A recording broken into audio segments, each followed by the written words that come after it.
Good morning. Welcome to Extraordinary Stories with Extraordinary People. My name is Amy Kochek with Amy Kochek Creative. Thank you so much for joining us live. If you're joining us live today, please make sure to tell us where you're from, ask us questions, give feedback. We like this to be conversational in nature. So make sure that you're commenting. If you're watching it on the replay, comment as well. Even though you're not here live, you're still here. So Extraordinary Stories with Extraordinary People started because I am a ghostwriter, I'm an editor, I'm a speaker, I'm a coach. I am all things story related. I believe the most powerful asset that you possess in your life right now is your story, your experience, your wisdom, and that so many answers can be found within. And over the years, I've talked to many, many people about what I do. I say, oh, I'm a ghostwriter. And they say, oh, I have a story, or, oh, I've always wanted to write a book. And then I follow up with, well, why haven't you? And then there's excuse after excuse. So I decided that I wanted to use my platform to share people's stories, because the thing that connects us to one another are our stories. And our experiences is what makes us feel human, it's what makes us feel alive, and it's what makes us feel relatable. And I know for me, every time I do these interviews, I walk away empowered. I walk away with new wisdom I didn't have. I walk away encouraged. And I hope that it's doing the same for all of you. So today I am so excited because I have Dea Irby with me. And I'm just going to say a couple things about Dea. Dea has a fascinating story, and she has so many things to share. We're going to narrow it down to one or two things, because as with all of us, we have days and days worth of stories to tell about ourselves. But we're going to talk about something that is very, very important to me with this community. And it's something I've talked about before, because if you all have been following me for any amount of time, you know that I came out of a very strict religious system at age 33. And in an instant, everything I had known, every connection I had, relationships were gone. And I was left without community. And the effects of it were really detrimental for a while there. And I realized the importance of community. So when I connected with Dea, she has an amazing story about community, her experience with it, the importance of it. So I'm so excited for her to share today.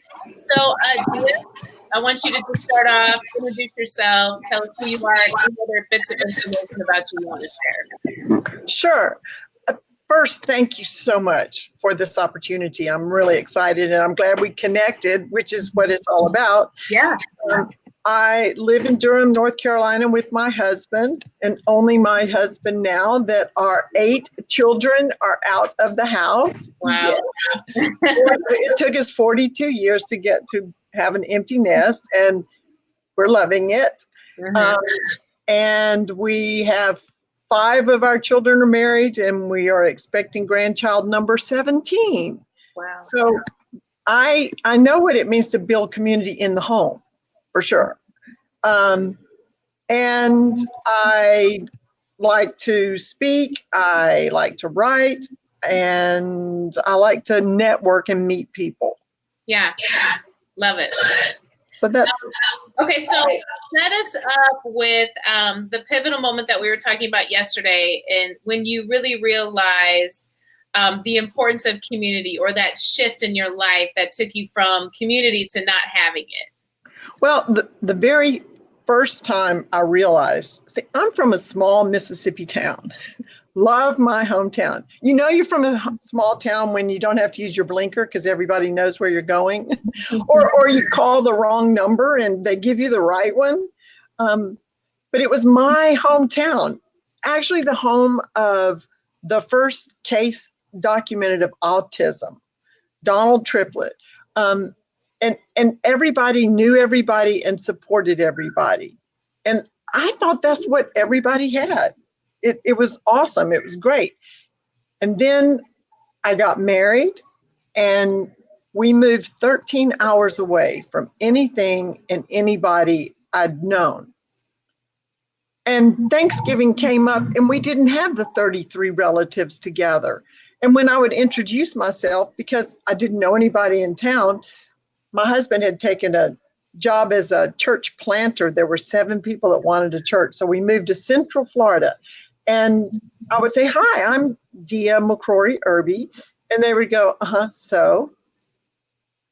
Instead of, oh, I knew your grandfather when he was the sheriff and rode around the county, or, oh yeah, your uncle's the Chamber of Commerce, or, I think we're cousins. So it was like, I didn't have any identity. I didn't have any anchor. I didn't have anything that gave me any connection to anybody. And it was the first time I felt that. And I didn't know what that was. I didn't realize what I realize now, that all through everywhere we've moved, because we've lived in 15 different homes. So there's been a lot of restarting. Fortunately, with the pastor husband, you had an automatic community when you moved to a new town until he retired. And then we had to be those church shoppers that hunted for a church. And everywhere we went, we would introduce ourselves, and we don't want to retire from ministry. We want to serve. We're not going to be sitting soakers, and fill out the visitor card, and crickets. Yeah. Nobody, called us back or whatever. And I've been searching for what it is I'm passionate about. I could talk about parenting a lot, and I've got some really embarrassing stories. I can talk about theater. I'm a playwright, but it was about a month ago at a business women's mastermind that the women there said, your message is about community. It's about you.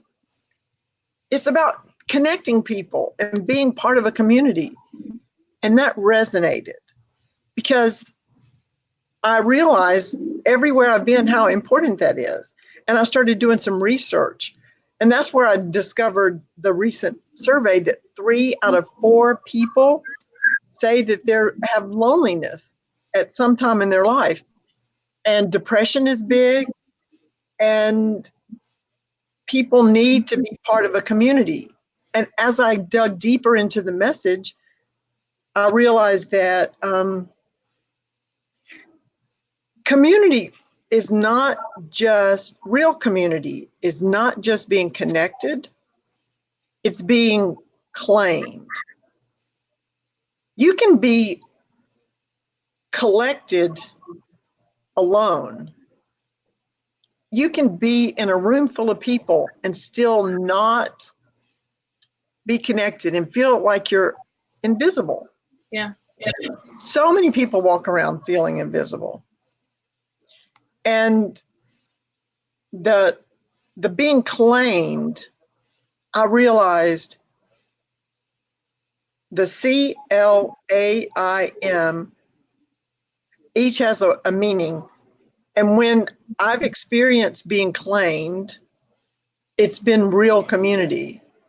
Do you want me to expound on that now, or you want to? Yeah.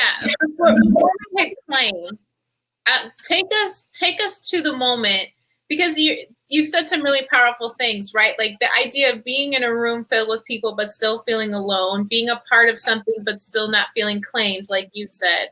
Take us back to when you transitioned from being in a community and not being in a community. Emotionally, what's going on with you? Like, what are the differences emotionally for you being in community as opposed to not having a community? Well, I called myself a church orphan,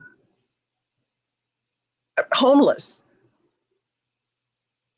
You have something in you that we're all made to be social.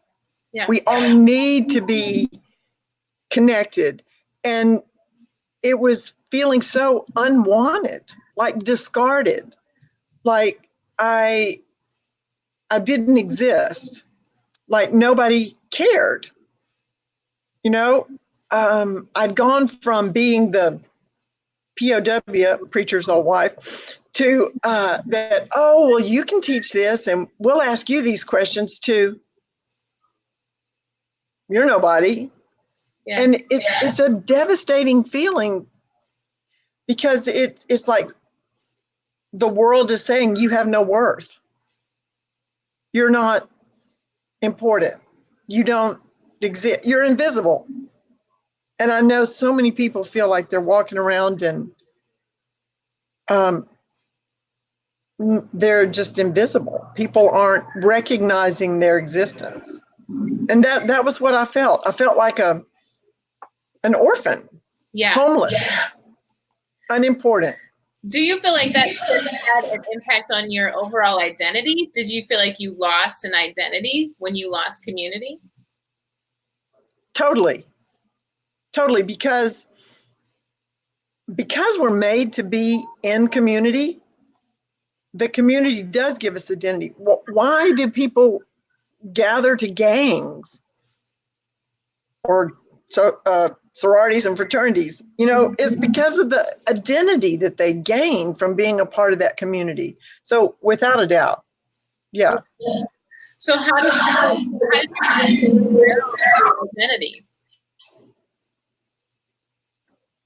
Well, first you have to realize that you have to claim yourself and not expect people outside of you to give you your identity, and recognize your value yourself, and not be, well, it's a codependency. And then, because I do think we're made to not just be alone, no man is an island, to be part of a community. We did find a church, and I'll tell you, after being all these churches and everybody going, well, nothing, we went back to a church we had visited a couple times, but decided to try other churches. They were having their first Sunday in their new building, and we wanted to just go celebrate with them because nobody was expecting us to show up anywhere else. And I got to the door, and the greeter is there, and I said, I'm so happy for y'all with your new building, and this is great. And they went like shocked. It's like, our building? This isn't our building. This is your building. Welcome home. And for the whole service, I sat there and tears were just running down my face. I had been claimed. I'd been adopted. I'd been accepted. I'd been recognized. I was home. And I mean, knowing what that feels like, it's the opposite of what not being claimed or not being part of a real community is.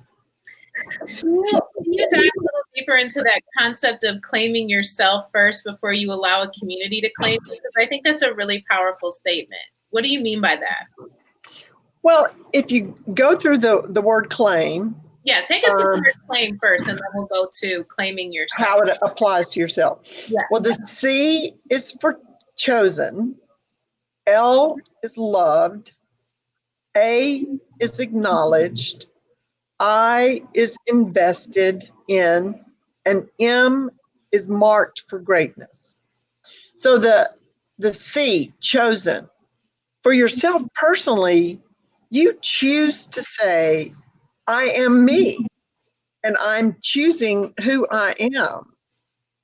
And each person needs to be who they are, because you are a part of the puzzle that fits in the big jigsaw of the world. And if you're not being your part, there's a hole in the puzzle. If you're trying to, as Judy Garland said, be a first-rate version of yourself instead of a second-rate version of someone else. Yeah.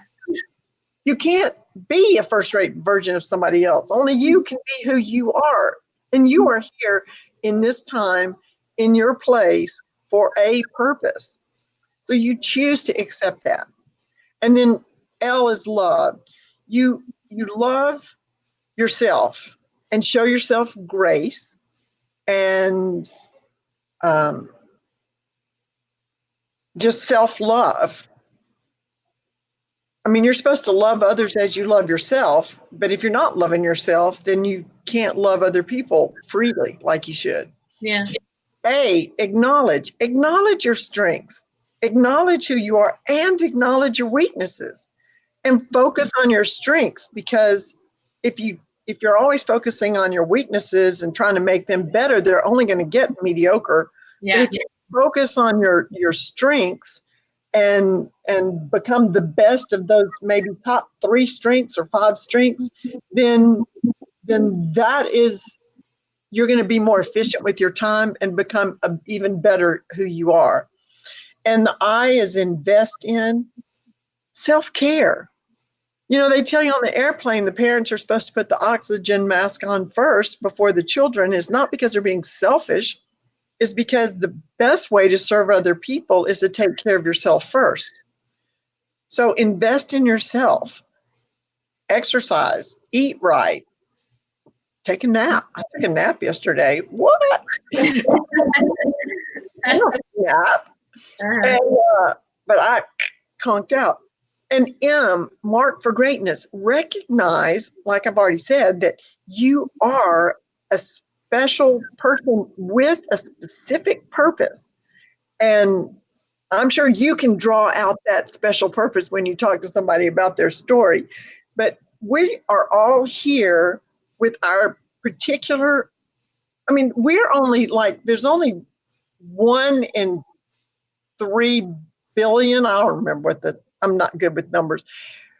I did a strength finder test, and your combination of who you are means that you're 1 in like 3 million people. There's there's nobody like you. Yeah. Really. Yeah. At least where you are, your doppelganger might look a little like you, but they probably live on the other side of the world. So you are here for a reason. And if you don't carry that out, the world is losing out on something. So if you claim yourself first, then you have your identity, then you don't need to be claimed by others, but we're made to be in community, so you can freely accept that. And then you are free to claim other people. Yeah. That makes sense.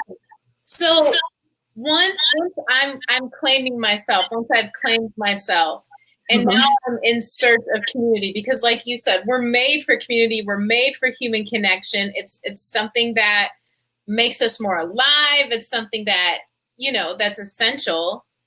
How do I find community? Like, how do I know the groups or the areas that I know that I want to link up to and be claimed by that community? Wow. That's $1 million question. Maybe looking for what resonates with you. You have to be like-minded. I probably would not fit in with the culture of somebody that doesn't even speak the same language. So finding people that align with your life purpose or align with, well, okay, I'm in a writers group on Fridays. I like to write. Yeah. So I join people that like to write.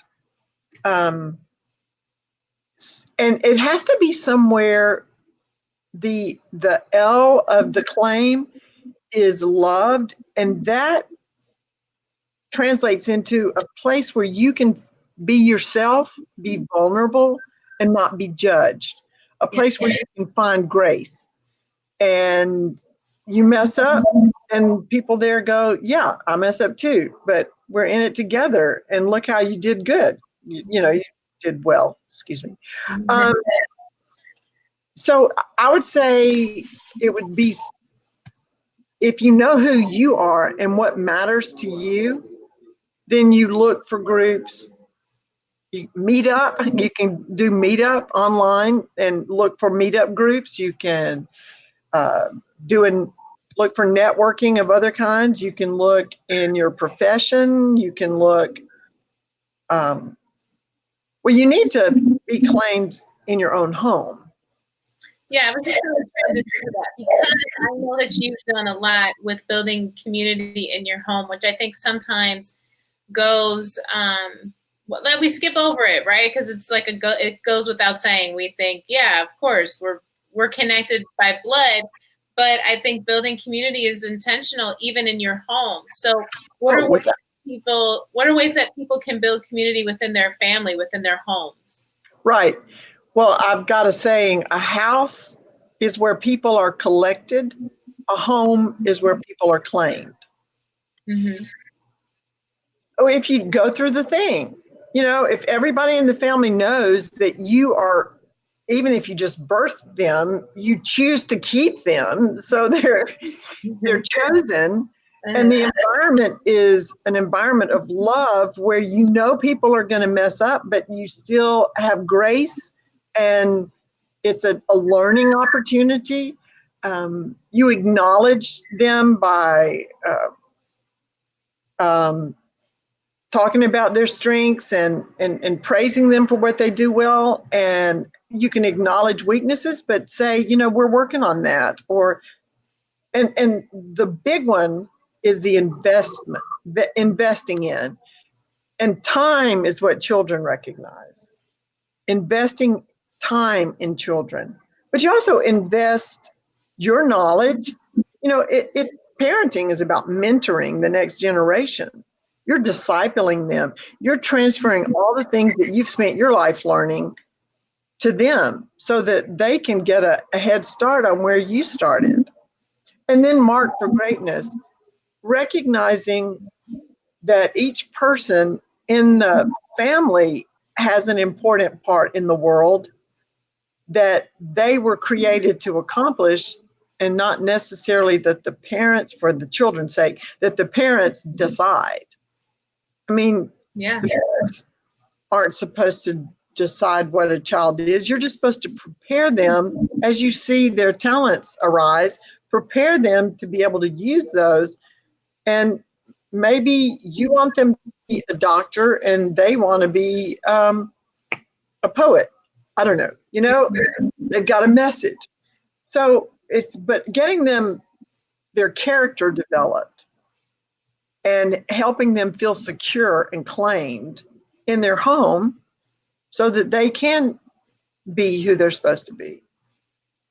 Our family is, well, it's pretty awesome. And our 8 children have lived on 6 continents, impacting the world.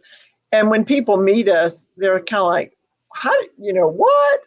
Yeah. And we have this joke of a family mantra, known by legend, feared by all. Uh-huh. And just as an example, I started thinking about that. And what about my 5 children-in-law, or children in love, as I call them? Do they feel like they're really claimed in our family?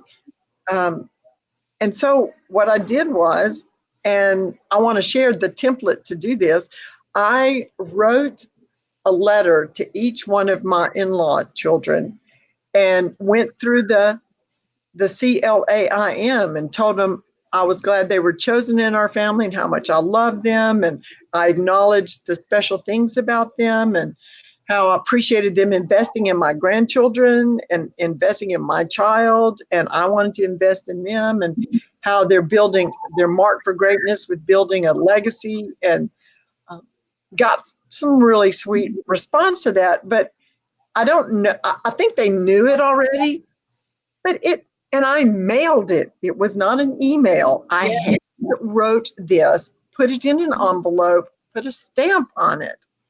And that's what my invitation to people is to find one person that you can claim. And 3 ways, simple ways, anybody you can do is, one thing, make eye contact. Mm-hmm. Which is hard, right? Which is hard for people. It's very hard for people because the eye is a window to the soul. Yeah. And people feel like they're being vulnerable. But people need to be looked in the eye, because that's how you really recognize that they're not invisible. Yeah. And so my one manageable action step is to make eye contact. And the next one is to, Amy, I mentioned this before, mention people's names. Yeah. And it can be you're checking out the grocery store. They have a name tag on. Say, thank you, Sarah, so much for your day. How's your day going, Sarah? And just saying, you are not a machine. I recognize you as a human being. I am connecting with you. I'm claiming you as a fellow human being on this earth. And you don't know if 3 out of 4 people are claimed to be lonely, then you don't know if it's unlikely that that's the 4th person that's not lonely. Yeah. And everybody can be claimed just in mentioning their name, because that's their personal tag. And then the 3rd M is mail a letter. And I can share a template and a sample letter. And then also I wrote a little 2-page thing about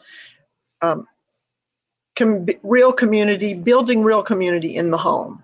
Yeah. This is little tips that anybody that wants to share their email, I'll be excited to share that. Yeah, definitely. If that's something that you're interested in, just make sure you put your email in the comments, and then Dea will send that over. So I have a question about knowing when you're in community, right? So one of the things that you mentioned is like, you can be in a group of people. You can be in a meetup group, you can be in a church, you can be in a home, but still not feel as though you're a part. So how do you know that you've been claimed by community? Like, is it a feeling? What signs should you look for? How do you know, like, I am a part of this community? It is a feeling, and I think it has to do with the security and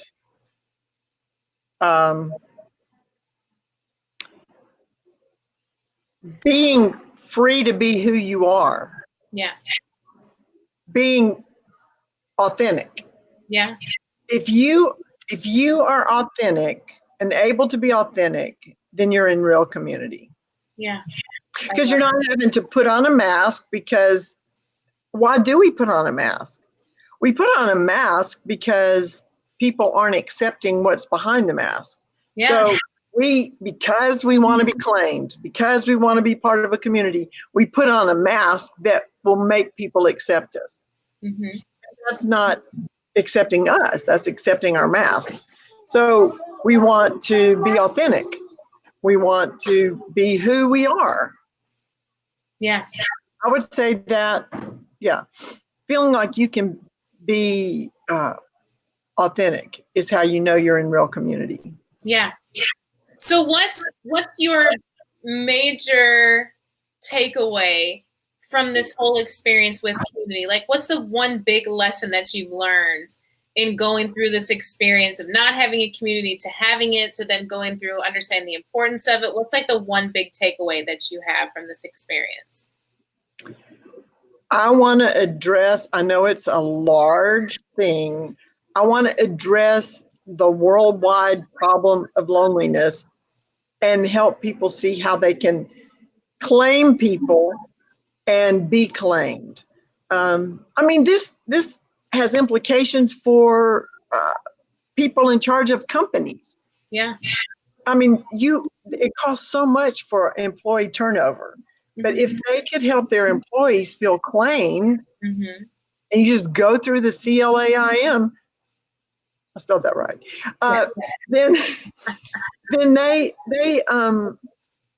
the retention is going to be there if people feel like they're being heard because they're acknowledged for their ideas.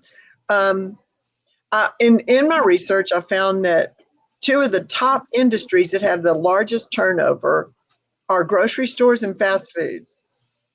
But Trader Joe's and Chick-fil-A are doing something right because they have an incredibly low amount of turnover for their industry. And it's because they claim they're people. Yeah. If if you don't know why your volunteers aren't showing up and doing their thing, stop and think, have you claimed them? So I think this is a message that will address.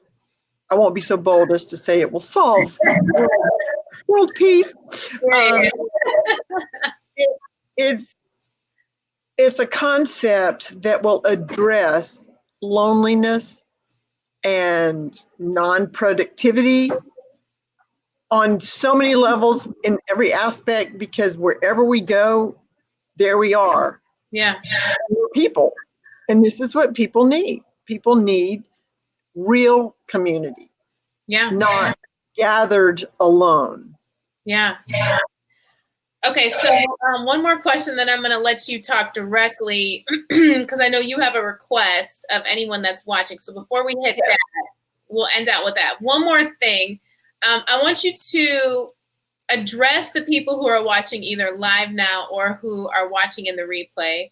And I want you to address people that are facing extreme loneliness or depression or feeling like they don't belong or they aren't claimed.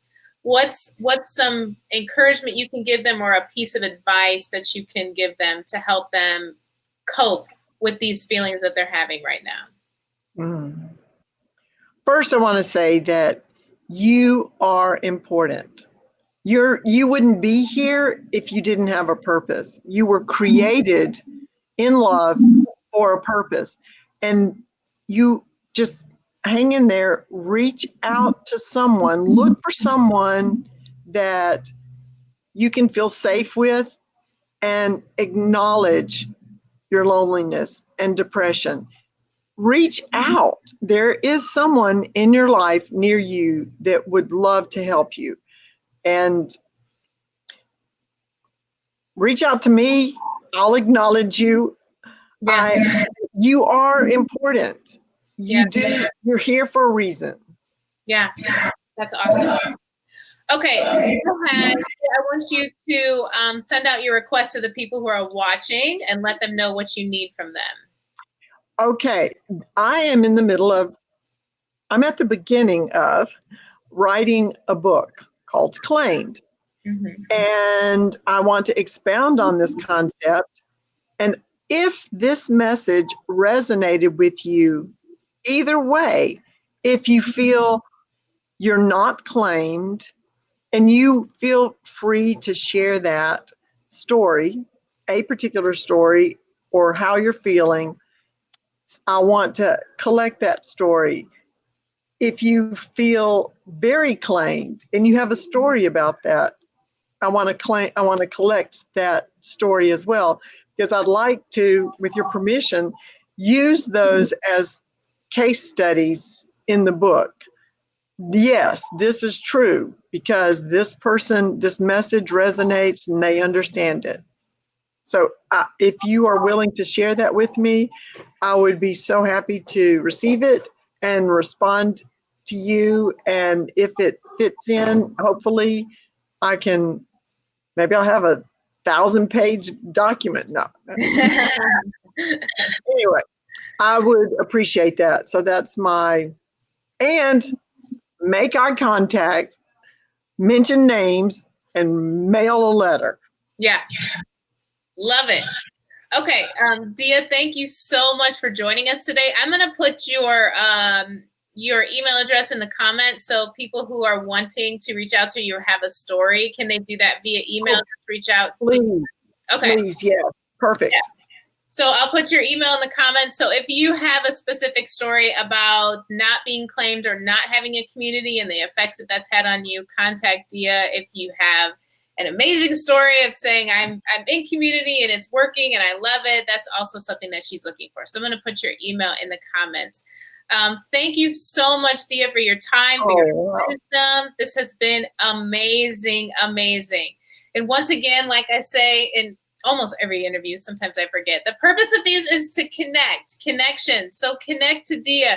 Tell other people about this, about Extraordinary Stories with Extraordinary People. Tell them to tune in. Share what you learned today with other people. That's the purpose of it. This is what connects us. I know for me, I've taken so many nuggets, and I always share. I'm always telling people, oh my God, I had an interview this morning. I have to tell you what I learned. So you have given us some nuggets and some wisdom that we can use in our lives, and that's what it's all about. So Dea, thank you so much for joining us. And for everyone else, have a wonderful Tuesday and a wonderful rest of your week.